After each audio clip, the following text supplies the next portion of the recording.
Welcome to the Loaded Cannon. As we start these videos, the first thing is the dedication. And today I'm actually going to dedicate it to the Filton 18. If you don't know about them, Google them. They are people that have taken direct action for Palestine, and they have been charged with terrorism offences, which is an absolute joke when you consider other people that have been charged for terrorism offences and what they have done for this awful government to use that charge against the Filton 18 is an absolute travesty of justice. So Google the Filton 18, and anything else you do to support them would be great. But this is dedicated to them. And also, as you know, it's Social Charity Year 10. I'll put the link in the comments below. Whatever you can donate, please donate. There was a fantastic response to the first request that I put out in my last video. Please do donate. If you don't know about it, just read the blurb on the link. But we're sponsoring 9 orphans together. Let's keep that going. Now on to Arsenal, Man United. Oh man, do you know what? I didn't want to even bother with a reaction today. I'm so flipping disappointed. Fasting during the game, and it's coming. The game started whilst you're fasting and ended after sunset, so after you can break your fast. So you're at your hungriest. You're most hungry, most frustrated, and Arsenal go and put in a performance like that. Thank God for Declan Rice scoring bang on Iftar, basically. So thanks, Declan, for that. But you know what? Honestly, what an awful, awful performance. Do not get in the comments and talk to me about possession. It's just, look at Nottingham Forest. Look at where they are in the Premier League possession rankings and look at how high up the table they are. Do not talk to me about possession. It's a meaningless statistic. And another meaningless statistic is Mikel Arteta after 200 games, number of wins, 5th best in Premier League history. Don't care. Trophies, man. I want trophies. What is it about us that has got this inability to just... Well, you know, today winning or losing or drawing, whatever it was, isn't going to make a difference, because I'm frustrated today because it's a team that I hate, and we've given them the highlight of their season, being able to turn up to play a big team like Arsenal and sing about it. It's frustrating, man. We should be battering Man United. Absolutely battering them. They're nothing.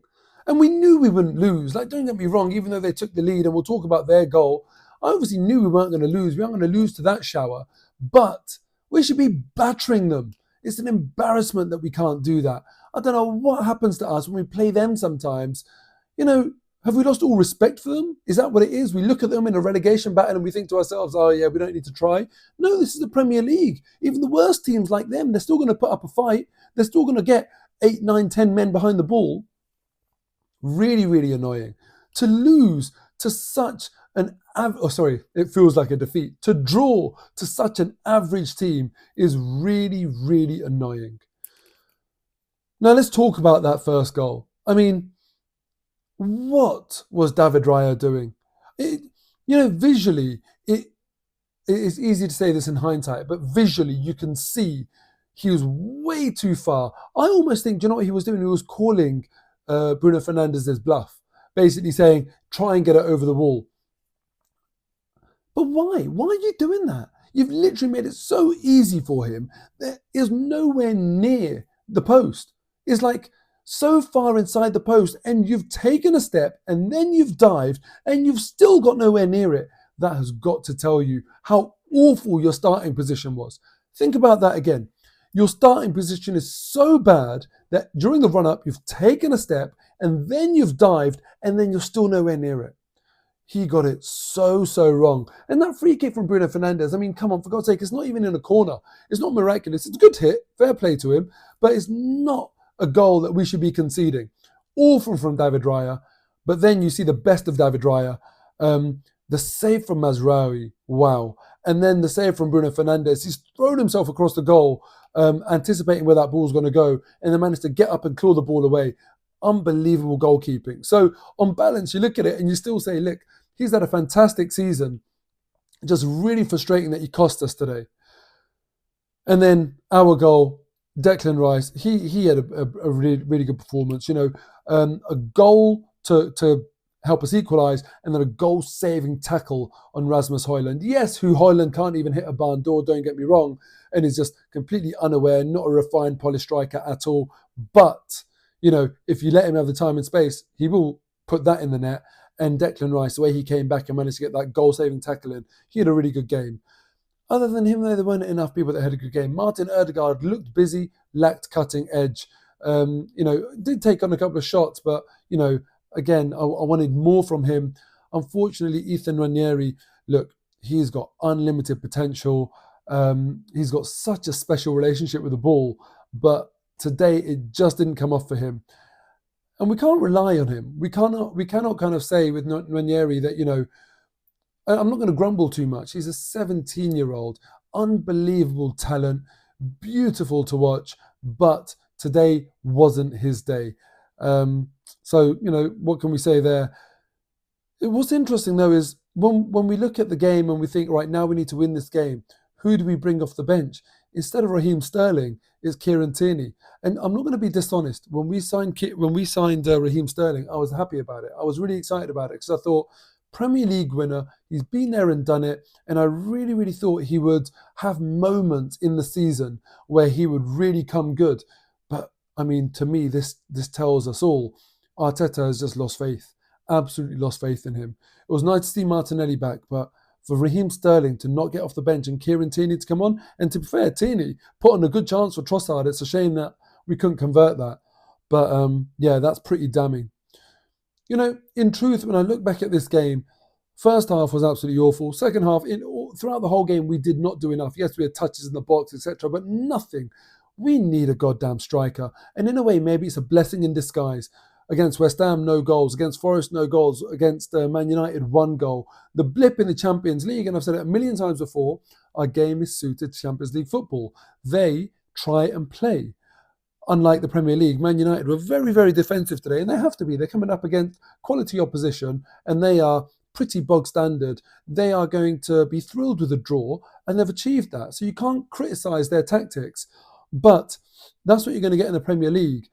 And for that, you need a striker. There's not going to be an open pitch like it was against PSV, where we go and put 7 past them, and then we go and criticise PSV's tactics. We need a striker, and maybe it's a blessing in disguise that we're not scoring for fun in the Premier League, because Mikel Arteta is not going to be under any false illusions that he's some sort of miracle worker of a manager. Listen, as good as you might be, you need the right players on the pitch. There's only so much you can do. So hopefully now, this shows us that, without a striker, as soon as Kai Havertz and Jesus got injured, we are awful. So, and even then, even those two, they're not killers. They're not cutthroat. Kai Havertz was signed to be like false 9 or second striker, sort of the Granit Xhaka role that he did last season. And Gabriel Jesus, we know he's not going to be clinical. Let's go and get an absolutely deadly striker. Even Benjamin Sesko, listen, I'd be happy to get him. Is he really the one? I want an absolute clinical striker. And now I think we're all on the same page that we need that. Let me know your comments below. Who would you like to see us get? I'd be happy with Sesko, but I do think there's also some other people out there that we could aim for. Anyway, the league is done. Liverpool now 15 points they need, I think, to get to Arsenal's maximum points total, and then they'll win it on goal difference. So they need 5 wins and a draw, and they've done it. It's a very realistic possibility that Liverpool will win the league when we play them at Anfield. I wouldn't be surprised if that happens at all. Only other thing I'd say is that, look, for a lot of Champions League teams, it was difficult. Leverkusen and Bayern Munich, they both lost in their league this week after their Champions League fixture. That hangover is real. Liverpool struggled. Arsenal obviously struggled. That hangover is real. Real Madrid only snuck past at a home game. They won 2-1. Atletico Madrid, they lost at home. I think it was home or away. I can't even remember. But the point is, look, it is tough, Champions League hangovers. We should have been considering ourselves fortunate, like Liverpool, that we're playing really lower tier opposition. But unfortunately, we still can get off the line. The league is done. Well done, Liverpool. I'll see you next time.